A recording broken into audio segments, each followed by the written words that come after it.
Hello my friends, hope you are well. Today I've got quite a spooky little diorama for you, and I'd planned to release this on Halloween, but I got a little bit behind schedule, so this will probably come out a day or two after Halloween instead, which is annoying, but maybe my beautiful viewer, you are watching this in the future and it's Halloween all over again, or maybe you're a weird little ghoul and every day is Halloween for you. Either way, hopefully you'll enjoy seeing how this was made, so let's get into it.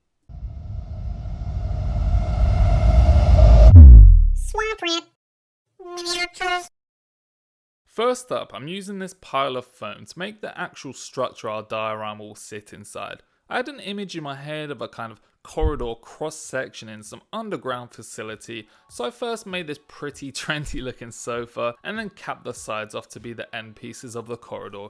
For my sci-fi dioramas where I'm building the inside of a lab or some kind of facility or whatever it is I'm making, I always go with a flat surface with hard edges, as I think this is the best foundation for adding your details onto later, as any kind of unwanted shapes or textures can throw off the scale of your diorama and make it look like you've just shoved a bunch of stuff onto a block of foam. So I'm cutting up some pieces of plastic card to cover up both the inside and the outside faces of my foam structure.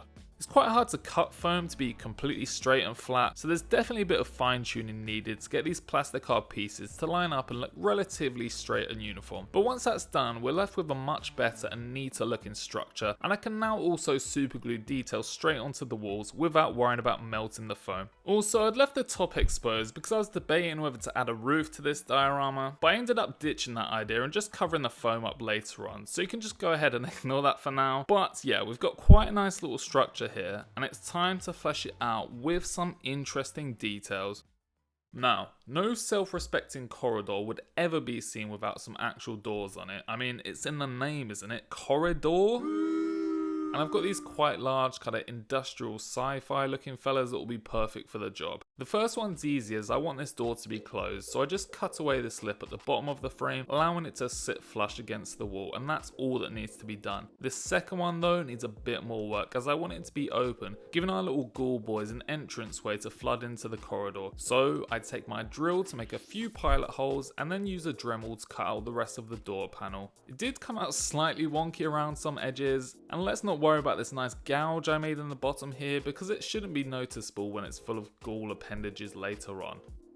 Before I glue the doors into place, I just add a very quick bit of texture to the floor using a strip of this diamond pattern plastic card, which is one of my favourites for sci-fi builds as it's really versatile, and I also run a couple of squared plastic rods up each side to frame it in. Simple, but just enough to add some interest down on the ground. Next, I trace an outline around the open door frame and use my drill to make removing this section of glued down plastic card a bit easier. I scraped out a portion of the foam to make a little open cavity behind the door and then coated it with some filler to cover up the foam texture. This is so I can have some ghouls kind of halfway through the door later on, implying there's a whole other corridor back there and they're not just emerging through a solid wall. Anyway, I get the door stuck down and it's looking pretty good so far, but obviously we need to get some details onto these nudie little walls. I used a whole variety of different materials to add texture and items of interest to the walls, using some different types of plastic card sheets and rods, some actual bits of greebly scatter pieces from leftover kits, and whatever else I could scavenge from my bits box. You should be sure to save any interesting little morsels you come across in your travels, like this component from an old laptop which could be round, but I'm completely clueless with computer stuff, so who knows, as most things will look good on a diorama if you find the right place for them.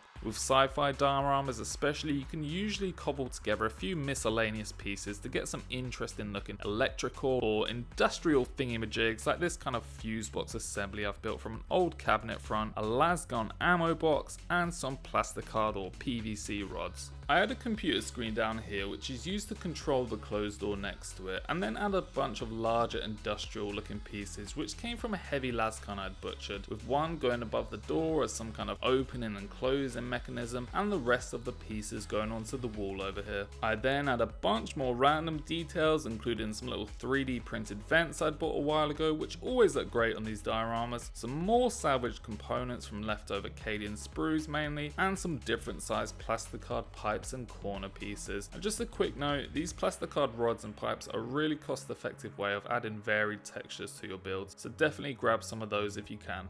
Finally, the very last little greebles I added just to round it all off were these little industrial lights, with one being added above each door.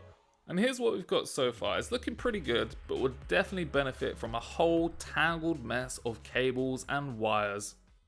I get started on this with some different gauges of guitar strings, starting with some of the thicker ones which I size up and bend into an approximate shape and then glue down with some super glue. I use these thicker ones to connect some of the larger electrical components and then come back in with some thinner pieces to drape over certain details or just to add a bit of variety compared to the larger ones. The guitar strings can be quite annoying to work with as they're quite fiddly and you'll probably end up with more of them glued to your fingers than onto the actual diorama, so I like to supplement these with some floral wire as this stuff's a bit easier to work with as you can bend it into the specific shape you want and then glue it down without having to worry about it springing out of place. So it's perfect when you want to add some more tailor-made shapes of cables. When I thought we had enough wire, I added a bunch more just to make those areas look a lot more cluttered, and then I added the missing piece of top trim, which was extremely satisfying and gave me an almost erotic sense of completion.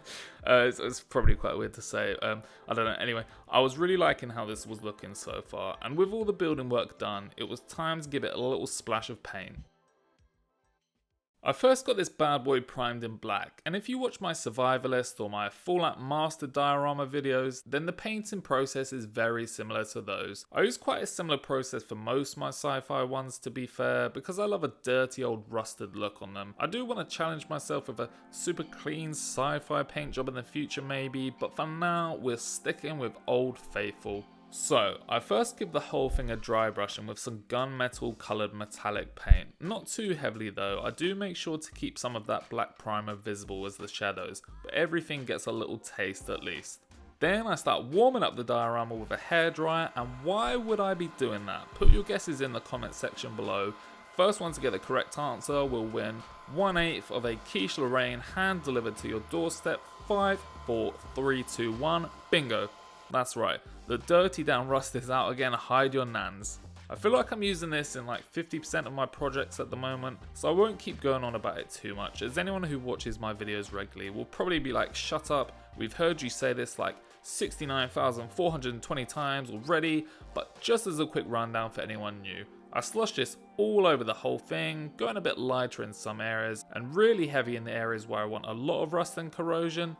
And then I use a damp cotton bud to wipe away some of the rust where it's gone on too heavily, bringing a bit of the metallic colour back and helping everything feel a bit more varied and less one note.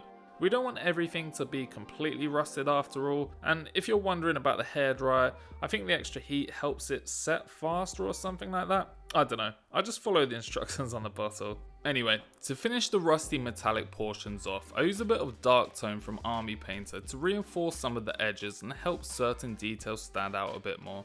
A bit of dry rust effect paint, add a few little brighter spots of rust and more colour and texture variation, and then finally just come back in with our original metallic colour to bring back some of that metallic sheen.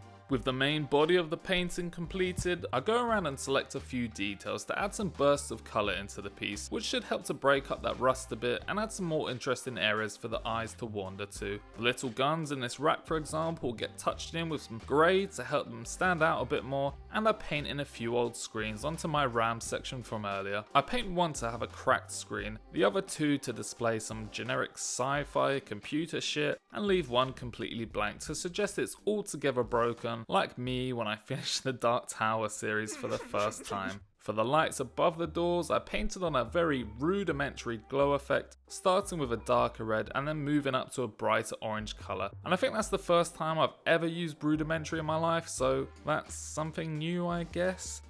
I also added a super basic OSL effect around the corners by just dry brushing on a bit of that darker red to the surrounding details, and I think that actually looked really good to be fair, especially considering how little effort it took. So yeah, good stuff. I then turned my attention to the larger computer screen, which I painted in the same way I did the smaller ones, starting with a white outline of a triangle and an exclamation mark, and then glazing on top of it with some red. This was supposed to signify some kind of error with opening the door, and it was looking good at first, but for some reason reason I decided to keep touching it up, and in the end it just looked like a stupid road sign. So I painted a few of the wires black to add a bit of variation over there, and then came back to the screen again, painted over it in black, repeated the whole white outline, triangle, exclamation mark, red glaze, blah blah blah process, but this time I just left it alone after the first go instead of messing it about with any more work. For the last couple of details, I painted on a yellow and black hazard stripe over here, which took a surprising amount of time and hair pulling to get the stripes looking evenly shaped and sized, just to end up covering them up with a whole bunch of dirty, rusty stippling anyway.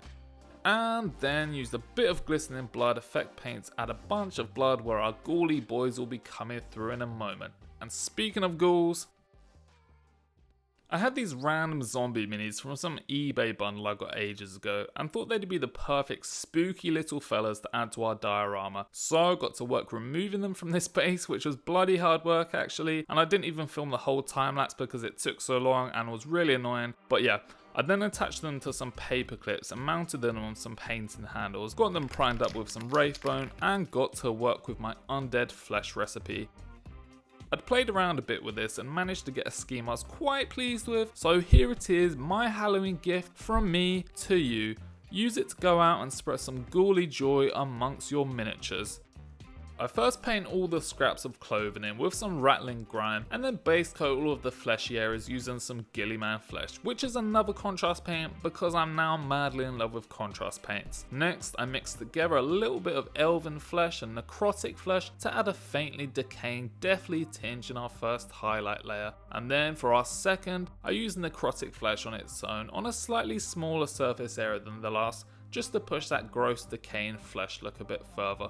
So it's fairly subtle, but I think it looks really good. Like, these guys have just turned recently and their human flesh is now starting to break down and decay. I paint in the remaining details like the hair and the eyes with the usual same old techniques, and then I add a couple of layers of gore, using some glistening blood mixed with Rhinox hide as the first older dried blood layer, and then adding some glistening blood on top of that to look like the fresh oozing blood coming out on top.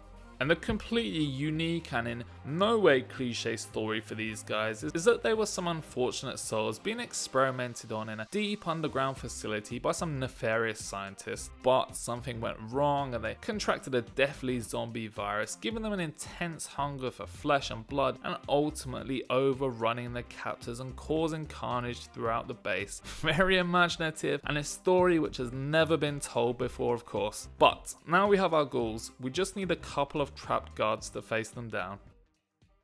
I'm using a couple of leftover Cadian infantry minis I have for these, as I think their armor and overall appearance fits in well with a sci-fi diorama like this. And I'd seen a video a while ago, I think it was Midwinter Minis, where he painted some Cadians up with a grey and orange scheme that I thought looked really cool, so I wanted to try something similar. Although I've switched the colours around a bit for these guys, going for the orangey colour on the armor and a grey colour on the fatigues instead. I don't think I've ever actually painted with orange as one of the primary main colours on any of the miniatures I've painted somehow. I don't really tend to gravitate towards orange as a colour in general, but I really loved how these guys were looking towards the end of the paint job. The orange contrasts really well against the darker grey, and because it's Halloween, the chunky armour pieces were kind of reminding me of pumpkins, so that's something, I suppose. But yeah, I really enjoyed using orange on these guys, and I think I'm gonna challenge myself to use it more in the future. This guy's holding a little handheld device thing, which I thought would work quite well against the computer screen as some kind of little keyboard, so I gave him quite a subtle dry brushing with red like I did the lights, to suggest the screen was projecting a bit of light onto him, which was basically pointless because his front wasn't even visible in the end anyway, but oh well, these guys still look pretty cool. I'd planned to have our armed guard here aiming down the sights of his gun at first, but didn't have the right pieces to pull that off, so went for this slightly lowered position instead, and I think this actually works really well combined with his screaming face, because it's like he's gone into a pure panic seeing these zombies coming after him, and he's not able to respond with his weapon due to the shock. So yes,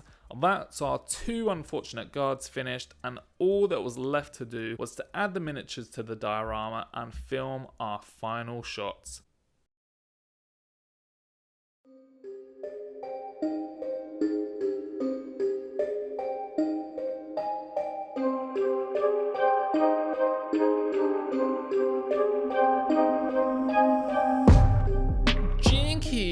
Are you spooked? I am, and I made it. Very spooky stuff. Oh my goodness. But yeah, what do you guys think of this one? As always, I had a ton of fun making this diorama. I'd been thinking about it for a while, so it felt good to finally get it out onto a base and see how it looks in real life instead of floating around in the nether of my squishy little pea brain. And there's a bunch of details I'm really happy with, like the faint glow from the lights at the top, which was so easy to do, and my wife's really sick of me asking her to look at them. But yeah, they just look really cool. I also really like the orange armor pieces on the guards, as I mentioned a minute ago, although they maybe could do with a bit more work to help them stand out from the computer screen behind them, but that's okay.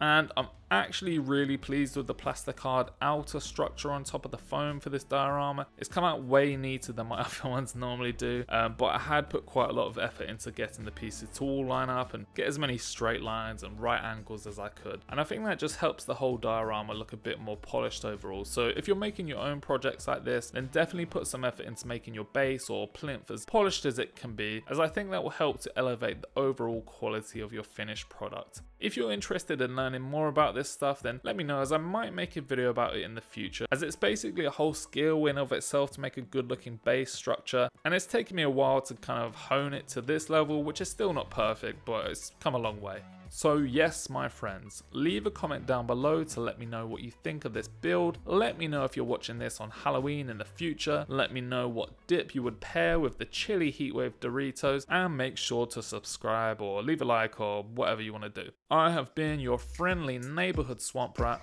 and I will see you very soon in another video. See ya.